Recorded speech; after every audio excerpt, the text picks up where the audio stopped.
Welcome दोस्तों। तो कैसे हैं आप सब? मुझे उम्मीद है कि आप सभी अच्छे होंगे। अभी लैपटॉप में टैब में बहुत प्रॉब्लम हो गया था। बहुत ही मेहनत करने के बाद मैं इसे सही कर पाया हूँ। तो चलिए अभी क्लास को स्टार्ट करते हैं। आज का जो क्लास है इसको मैं ब्लैक बैकग्राउंड से बताऊँगा। कुछ अलग करते हैं, कुछ नया करते हैं। आज की जो क्लास है क्लास 9 के बच्चों के लिए होगा, बंगाल बोर्ड या अगर किसी और बोर्ड में अगर ये टॉपिक है तो वो भी देख सकते हैं। ठीक है। टॉपिक का नाम है न्यूटन का तीसरा गति नियम। तीसरा गति नियम को कराने के पहले मैं आप सभी को पहले जो न्यूटन के 2 गति नियम थे उसको रिमाइंड कराना चाहूँगा। पहला गति नियम ये था कि अगर कोई वस्तु स्थिर है तो वो स्थिर अवस्था में रहेगी, अथवा गतिशील है तो वो उसी दिशा में गतिशील रहेगी जब तक कि बाहर से कोई बल न लगाया जाए। प्रथम गति नियम से 2 चीज़ों की प्राप्ति हुई थी। पहला जड़ता का नियम, दूसरा बल की परिभाषा। जड़ता क्या था?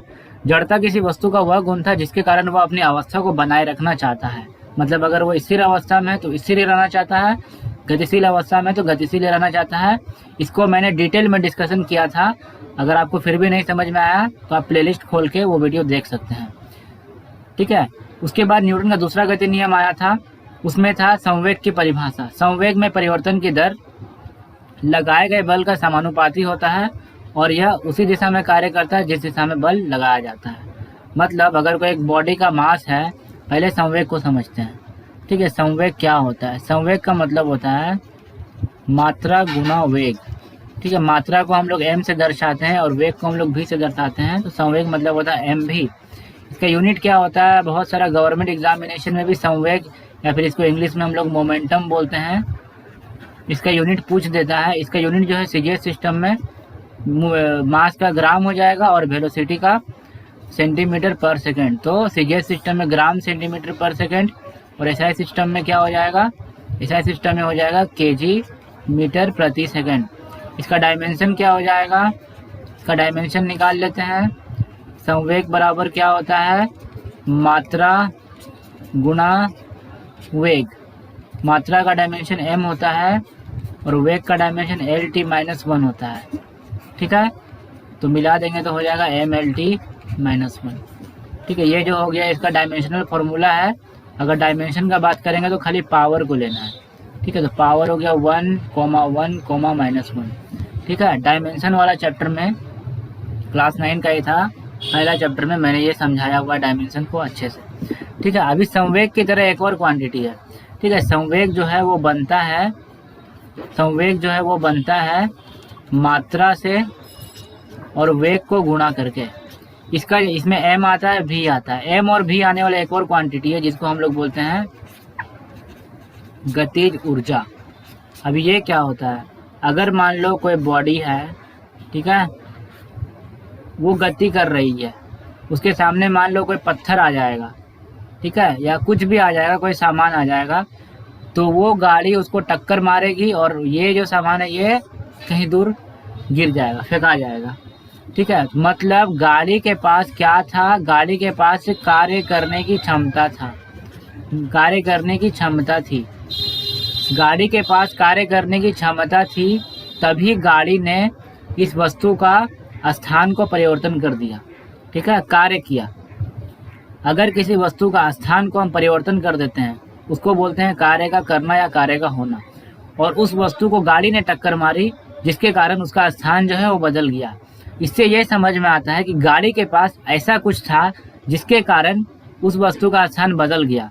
तो गाड़ी के पास जो भी कुछ था जिसके कारण वो स्थान बदल गया, वही तो कार्य करने की क्षमता है, वही तो ऊर्जा है। इसी को हम लोग ऊर्जा बोलते हैं। और ये जो ऊर्जा है गाड़ी के गतिशील होने के कारण थी। ये जो ऊर्जा है वो गाड़ी के गतिशील होने के कारण थी, इसीलिए इस ऊर्जा का नाम है गतिज ऊर्जा। ठीक है। गतिज ऊर्जा का फॉर्मूला होता है 1/2 × mv², या फिर इसको 1/2 × मात्रा इंटू गाड़ी का जो भी वेग है उसका स्क्वायर से डिनोट कर सकते हैं। अभी देखो यहाँ भी मात्रा इंटू वेग है, यहाँ भी मात्रा इंटू वेग है। अभी हम लोग कुछ ऐसा करते हैं, संवेग और गतिज ऊर्जा में एक संबंध निकालते हैं। ठीक है। संवेग एवं गतिज ऊर्जा में संबंध। इससे एग्ज़ाम में सवाल भी आता है, इससे गवर्नमेंट एग्ज़ाम में भी सवाल आता है। हम लोग न्यूमेरिकल करेंगे तभी इसे सवाल बनाएंगे। अभी मान लो एक बॉडी है जिसका मात्रा है m1, एक दूसरा बॉडी है जिसका मात्रा है m2। इसका जो वेग है वो मान लो v1 है, इसका जो वेग है वो मान लो v2 है। ठीक है, तो इसका संवेग कितना हो जाएगा? संवेग को हम लोग p से बताते हैं। संवेग हो जाएगा मात्रा इंटू वेग। इसका संवेग कितना हो जाएगा? इसका मात्रा इंटू इसका वेग v2, m2 v2। ठीक है, अभी देखो अभी क्या करते हैं, इसका काइनेटिक एनर्जी कितना होता है? हाफ m v स्क्वायर होता है ना। इसका काइनेटिक एनर्जी कितना होगा? यहाँ पे m1 कर देते हैं, यहाँ पे v1 कर देते हैं, हाफ m2 v2 पे स्क्वायर। ठीक है, अभी क्या करना है, देखो यहाँ पे हाफ m1 v1 स्क्वायर है, हाफ m2 v2 स्क्वायर है। इसको क्या करो, दोनों साइड में m1 से मल्टीप्लाई कर दो।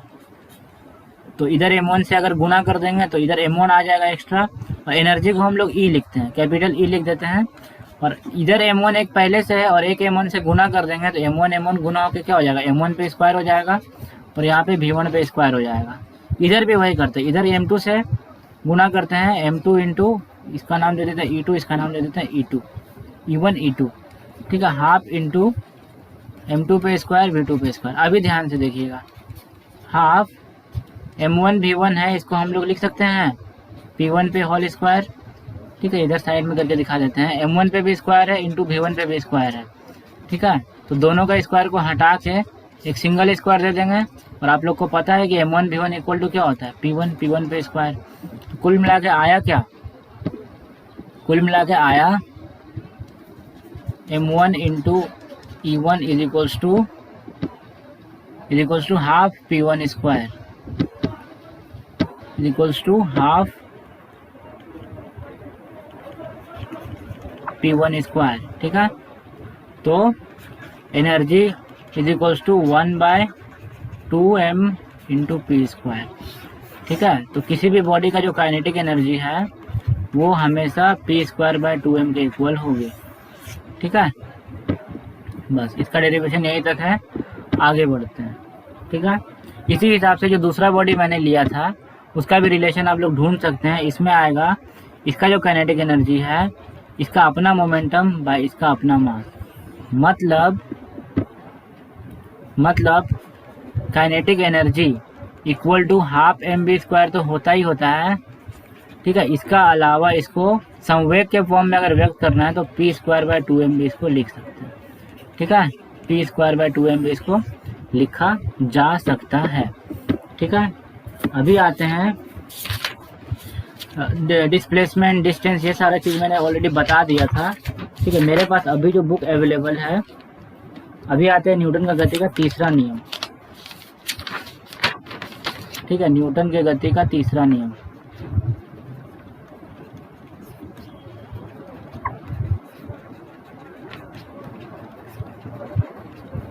ठीक है, ये बड़ा ही छोटा सा नियम है। इस नियम में स्टेटमेंट ये है, प्रत्येक क्रिया के बराबर और विपरीत प्रतिक्रिया होती है। प्रत्येक क्रिया के बराबर और विपरीत प्रतिक्रिया होती है, मतलब जैसे कि मान लो ये जमीन है, ठीक है, और यहाँ पे एक लड़का खड़ा है चिंटू।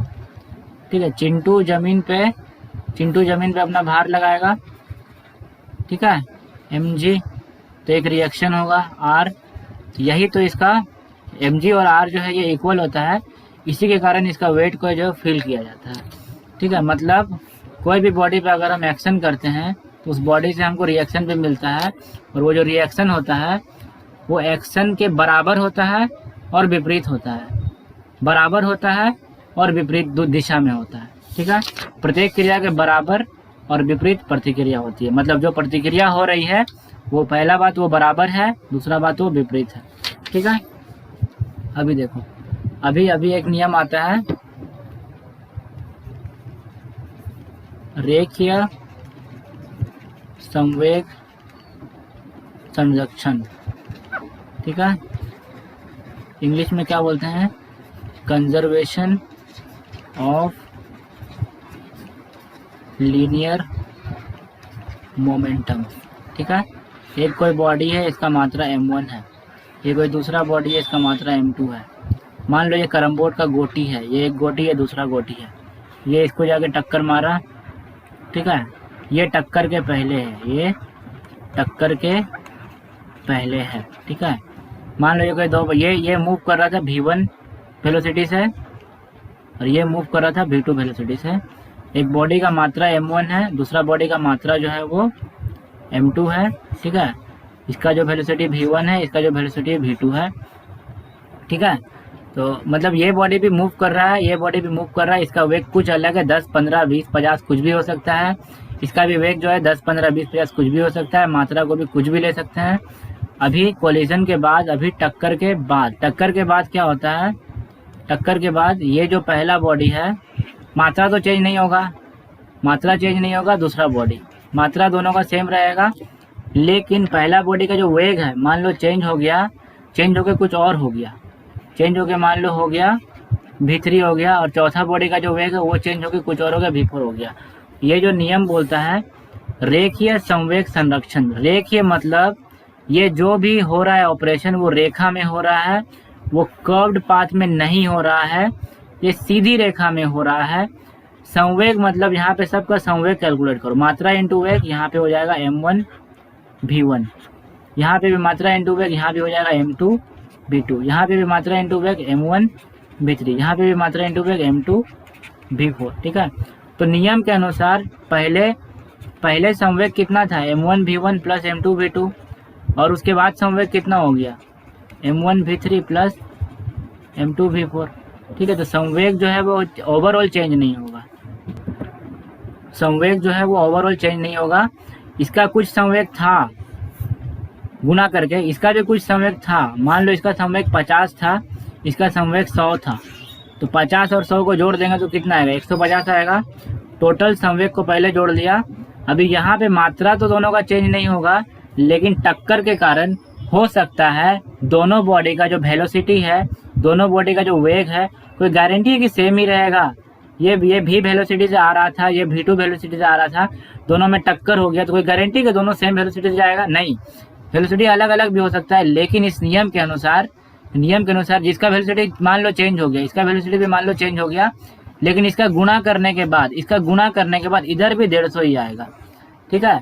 तो रेखीय संवेग संरक्षण का नियम यही बताता है, जब 2 या 2 से अधिक वस्तुओं में टक्कर होता है, उस टक्कर के दौरान संवेग जो है कुल संवेग संरक्षित रहता है, ठीक है। सभी जितना भी बॉडी टक्कर में भाग लिया है, सभी का मात्रा मान लीजिए अलग अलग है या सेम ही है, लेकिन टक्कर के पहले जितना संवेग होगा टोटल करके, टक्कर के बाद भी टोटल करके संवेग उतना ही होगा, भले वेलोसिटी अलग अलग हो जाए। किसी का वेलोसिटी घट जाएगा तो किसी का वेलोसिटी बढ़ जाएगा, किसी का वेलोसिटी मान लो बहुत बढ़ गया, किसी का वेलोसिटी बहुत कम हो गया, लेकिन जब गुना करके प्लस करेंगे तो देखेंगे कुल मिला के उतना ही आ गया, ठीक है। तो यही है रेखीय संवेग संरक्षण का नियम, ठीक है। अभी इससे आगे बढ़ते हैं। बलों के प्रकार, ठीक है। बल का परिभाषा मैंने बताया था, बल वह कारक है जिसके द्वारा किसी स्थिर वस्तु में गतिशीलता आ जाती है या फिर कोई गतिशील वस्तु स्थिर हो जाती है। लेकिन बल का एक और परिभाषा हम लोग बोल सकते हैं, वो परिभाषा कुछ इस प्रकार से हो सकता है, ठीक है। फोर्स इज पुल और पुश, ठीक है। मतलब पुल करना मतलब खींचना, पुश करना मतलब दबाना। तो किसी भी चीज़, मान लो ये एक चीज़ है, इसको अगर हम पुल करते हैं या पुश करते हैं तो जिधर भी फोर्स लगता है, जहाँ भी फोर्स लगता है, या तो हम पुश कर रहे होते हैं या हम पुल कर रहे होते हैं। पुल और पुश इज कॉल्ड फोर्स, ठीक है। तो फोर्स बलों के प्रकार, ठीक है। बल बहुत प्रकार के होते हैं,